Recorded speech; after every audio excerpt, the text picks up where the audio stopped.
नमस्कार दोस्तों, स्वागत है आपका। हम लोग बात कर रहे हैं, आपके क्रांतिकारी शुरू हो चुके हैं। आपको अभी मैंने पिछली क्लास दी थी, उसमें कौन सा क्रांतिकारी कहां पैदा हुआ, कब पैदा हुआ, इसकी मैं बात कर चुका हूं। एंटीबायोटिक सीरीज का मतलब ये है कि आपको समय की बचत करके जाएगा और आप जीके देकर जाएगा, जो जीके आप लोगों ने कहीं न कहीं ऑफलाइन बैचों में नहीं पढ़ी। छूटे कुछ भी नहीं, केवल पढ़ाने का अंदाज है और कैसे समय की बचत कर रहा हूं। आइए आप रायथन के साथ सीखिए खुद कैसे हम लोगों को कम समय में अच्छी तैयारी करनी चाहिए। केसर सिंह बारेट, मैंने आपको बहुत अच्छी तरीके से बताया था कि गोपाल सिंह खरवा और केसर सिंह बारेट ने वीर भारत सभा की स्थापना की थी।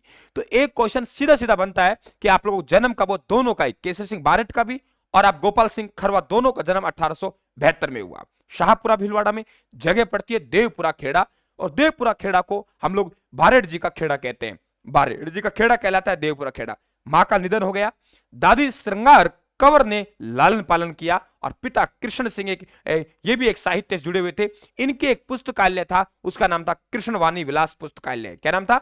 कृष्णवाणी विलास पुस्तकालय। यानी जन्म 1872 में शाहपुरा भीलवाड़ा में देवपुरा खेड़ा में हुआ। भारत जी खेड़ा कहलाता है। मां का निधन हो गया, दादी का नाम क्या है? श्रृंगार कंवर ने लालन पालन किया और पिता का नाम क्या है? कृष्ण सिंह। और इनका जो पुस्तकालय है उसका नाम है कृष्णवाणी विलास पुस्तकालय।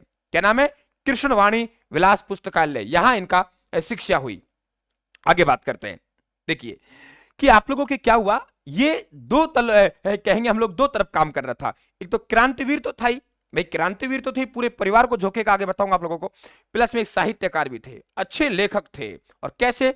1903 में भाई दिल्ली के दरबार में महाराणा फतेह सिंह, मेवाड़ के महाराणा के अधीन रहने वाला, यानी मेवाड़ के रहने वाला, तो इनके महाराणा दिल्ली दरबार में शामिल होने के लिए जा रहा है।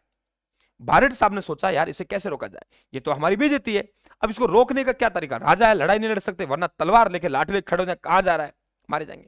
बोले कलम की ताकत सबसे बड़ी होती है। ऐसे करता हूं, मैं तेरे सोरठे लिखूंगा। हमने पूछा तेरे सोरठे में लिखेगा क्या? उन्होंने कहा मैं ये लिखूंगा, इन्हें पढ़कर ही रुक जाएगा। हमने पूछा क्या पढ़ के रुकेगा? बोले इनके पूर्वजों का यशोगान लिखूंगा।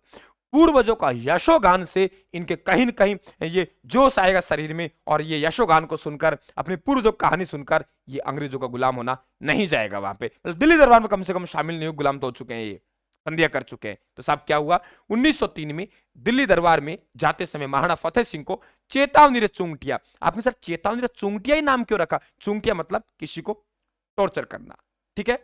तो चेतावनी दी, इसलिए नाम क्या है? चुंगटिया। और तेरे सोरठे भेजे, कौन सी भाषा में? डिंगल में। आपने सर ऐसा क्या था? मैंने उदाहरण तौर पर लिखा है, देखिए। पग पग बमा पहाड़ धरा छोड़ राख्यो धर्म, महाराणा रे मेवाड़ हृदय वासियों हिंदे। महाराणा रे मेवाड़ हृदय वासियों हिंदे। पग पग भमा पहाड़ धरा छोड़ राख्यो धर्म, महाराणा रे मेवाड़ हृदय वासियों हिंदे। हे महाराणा फतेह सिंह, मेवाड़ के महाराणाओं ने अपनी धर्म की रक्षा के लिए अपने महलों को छोड़कर पूरा जीवन पहाड़ों में बिताया। महाराणा रे मेवाड़ हृदय वासियों, इसीलिए मेवाड़ के महाराणा हिंदुस्तान के वासियों के हृदय में क्या है? विराजमान है। तू कहां जा रहा है? दे दी चेतावनी। और अंत में क्या कह रहा है? 13 नंबर का सोरठा। एक समय आएगा सीधा आपको एक सोरठा देगा और ये कहेगा इस सोरठा किसका है। अब क्या कह रहा है? मान मोद सिसोद राजनीति बल राखनो, मान मोद सिसोद राजनीति बल राखनो, मान मोद सिसो राजनीति बल राखनो, गवर्नमेंट्री गोद फल मीठा मीठा फत्ता। क्या कह रहा है? मान मोद सिसोद राजनीति बल राखनो, गवर्नमेंट्री गोद फल मीठा मीठा फत्ता। हे मेवाड़ का महाराणा फतेह सिंह, अगर राजनीति में मान मोद ए सिसोदिया, मान सम्मान राजनीति में रखना है तो राजनीति बलपूर्वक रख, गवर्नमेंट की गोद में जाके नहीं। गवर्नमेंट की गोद में फल मीठा मीठा फत्ता ही महाराणा फतेह सिंह, आपको फल मीठे वाला मिलने वाला नहीं है। और इन्हीं चेतावनी चुंगटियों को सुनकर महाराणा दिल्ली दरबार में उपस्थित नहीं हुआ। तो मैंने कहा ना, कलम के बहुत बड़े धनी थे। और देखो अन्य ग्रंथ बात करें, प्रताप चरित्र, राज सिंह चरित्र, रोटी रानी चरित्र, दुर्गादास चरित्र, जो बड़े बड़े व्यक्तित्व हैं। देखो मेवाड़ महाराणा प्रताप हुआ तो महाराणा प्रताप चरित्र हो गया। राज सिंह चरित्र, मेवाड़ में राज सिंह बड़ा हुआ, राज सिंह चरित्र। रूठी रानी और दुर्गादास चरित्र, दो मारवाड़ से ले लिया, याद आ जाएगा। प्रताप चरित्र, राज सिंह चरित्र, रूठी रानी चरित्र और दुर्गादास चरित्र।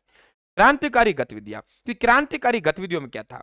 1907 में अभिनव भारत समिति की स्थापना हुई। अभिनव भारत समिति की स्थापना 1907 में हुई। और वीर भारत सभा की स्थापना कब हुई? 1910 में हुई। बात क्लियर? अभिनव भारत समिति की स्थापना 1907 में हुई और वीर भारत सभा की स्थापना 1910 में हुई। राजस्थान में सशस्त्र क्रांति का नेता चुना गया। यहां तक कहानी क्लियर? कोई दिक्कत नहीं होगी मेरे हिसाब से। एक एक बात समझ लीजिए आप लोग दोस्तों, आगे बात करते हैं। ये देखिए कि अब ये क्रांतिकारी गतिविधियां क्या है, उनकी हम लोग बात करें। क्रांतिकारी गतिविधियां क्या है भारत साहब की, उन पे बात करते हैं। एक सवाल देके जाएगा भारत साहब आप लोगों को, और सवाल बाहर नहीं जाएगा। आप लोग पढ़ रहे हो केसरी सिंह बारेट, केसरी सिंह बारेट, केसरी सिंह बारेट, एक सवाल देके जाएगा आपको, केसरी सिंह बारेट,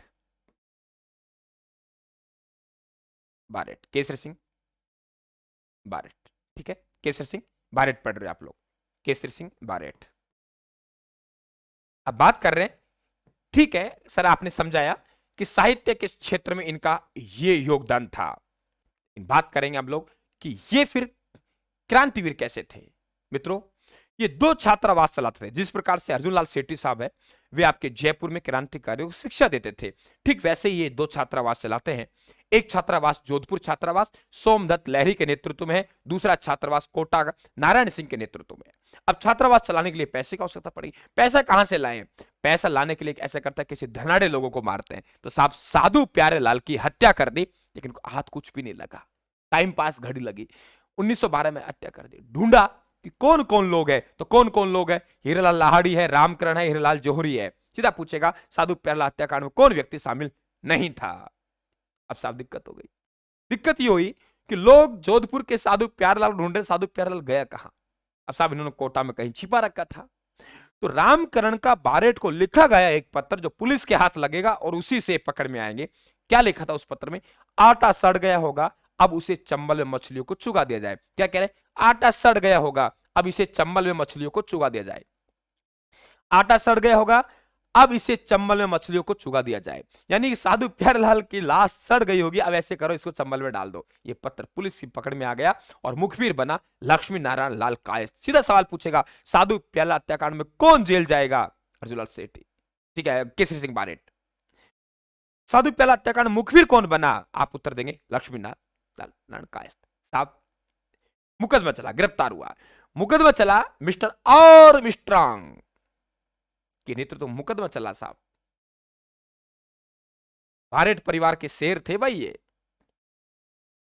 मुकदमा चलाया, इसने जांच की और 20 वर्ष की सजा सुनाई। साहब पहले कोटा जेल में रखा गया, यहां अन्न का परित्याग कर दिया। साहब आपके कांच की नलियों से आपके पानी डाला गया, चावल का मांड, जो चावल बनाते उसका मांड नहीं खाऊंगा बोले, चौसा यहां बहुत बड़ा विद्रोह हो सकता है, ऐसे करते हैं इसे बिहार जेल आपके हजारीबाग जेल में शिफ्ट करते कर दिया। साहब वहां जाते ही बोले ऐसे दाने चाहिए, चावल चाहिए, अनाज चाहिए। बोले क्या खाएगा क्या यार, हमने सुना तो खाता ही नहीं है। अच्छी बात है, जेलर ने सोचा अच्छी बात है, इसको चावल और गेहूं खूब दो। लिया और दाल और देखिए अनाज के दानों से अक्षरगान करवाते हैं भारत का नक्शा। सलाम ऐसे आपके क्रांतिवीर को कि दाल और अनाज के दाने लिए और भारत का नक्शा बनाते थे ऐसे, और उस नक्शे पे समझा रहे हैं कि यहां भारत देश है, उस नक्शे पे समझा रहे हैं, उस नक्शे पे समझा रहे हैं। तो दाल व अनाज के दानों से अक्षर गान करवाते, भारत का नक्शा का ज्ञान देते थे। जेल अधीक्षक भी इनके व्यवहार से प्रसन्न हुआ, कर्नल मीत की कृपा से 1919 में रिहा हो गए। 20 साल की जेल हुई। अंग्रेज सोचा खूब सुनाओ जेल, जेल पूरी किसी ने नहीं काटी है, पहले छूट के आ जाते थे। कथन देखिए, कथन क्या कह रहे हैं? भारत माता का पुत्र, कि जब इनके पुत्र हैं, आगे पढ़ेंगे प्रताप सिंह बारेट। प्रताप सिंह बारेट जब शहीद होते हैं बरेली जेल उत्तर प्रदेश में, पता लगता है इनको, तो क्या कह रहे हैं? भारत माता का पुत्र आज उसकी मुक्ति के लिए शहीद हो गया। मुझे बड़ी प्रसन्नता है कि भारत मां का पुत्र आज उसकी मुक्ति के लिए क्या हो गया? शहीद हो गया। ये प्रताप सिंह बारेट की मृत्यु पे कहा गया है। और अपनी बेटी पुत्री चंद्रमणि को एक लिखा गया पत्र, उसमें कहा चंद्रमणि डगमगा न जाए क्योंकि भाई शहीद हुआ है। क्या लिखा है? भारत के इस महत्वपूर्ण प्रदेश के राजसूय यज्ञ में आपके कुटुंब की महान आहुति से ही इस भूभाग पर क्रांति संभव हो सकी है। बेटा धैर्य रखना है, रोना नहीं है। ऐसे क्रांतिवीर थे साहब, सलाम है ऐसे क्रांतिवीर को, सलाम, सत सत नमन ऐसे किरण। ठीक है, तो बात क्लियर हुई। अब देखिए एक आप लोगों के रास बिहारी बोस क्या कह रहे हैं। देखिए इनका कथन अच्छा कथन है, एक आपके ये बहुत अच्छा कथन लिखा है मैंने, कि केसरी सिंह बारेट कहते हैं भारत में जन्म लेने के साथ ही जो कर्तव्य मानव जीवन के साथ अविच्छिन्न रूप से प्राप्त होते हैं, जो ऋण देश की प्रत्येक संतान पर है, उसमें से मेरा हिस्सा मेरे ऊपर छोड़ दीजिए। क्या कह रहे हैं? भारत में जन्म लेने के साथ ही जो कर्तव्य मानव जीवन के साथ अविच्छिन्न रूप से प्राप्त होते हैं, जो ऋण देश की प्रत्येक संतान पर है, उसमें से मेरा हिस्सा मेरे ऊपर छोड़ दीजिए। ये कथन किसका है? केसरी सिंह बारेट साहब का है। और रास बिहारी बोस का कथन, रास बिहारी बोस कह रहे हैं भारत में एकमात्र ठाकुर केसरी सिंह ही एक ऐसा क्रांतिवादी वीर है जिन्होंने भारत माता की रक्षा के लिए अपने पूरे परिवार को झोंक दिया। ये साथ साहब आप लोगों का केसरी सिंह बारेट। कौन? केसरी सिंह बारेट। मेरे हिसाब से अच्छी तरीके से आपके समझ में आ गया होगा। अगले एंटीबायोटिक में दूंगा आपको जोरावर सिंह बारेट और आप लोगों को प्रताप सिंह बारेट। मजा आएगा आपको। पढ़िए राजस्थान के साथ, निश्चित तौर से आप अच्छे अंक प्राप्त कर पाएंगे, मुझे ऐसा विश्वास है। राम राम साहब, धन्यवाद। टेलीग्राम को जरूर ज्वाइन कर लेना। ऑलरेडी ये पढ़ी, बहुत से बच्चों को मैसेज आ रहे हैं सर टेलीग्राम पे नहीं मिल रही फाइल। अरे काका, मेरा फाइल में जाके राजवंशी इतिहास लिख तो सही, आधुनिक इतिहास लिख तो सही, पीडीएफ पड़ी हुई है। राम राम साहब, धन्यवाद, थैंक यू।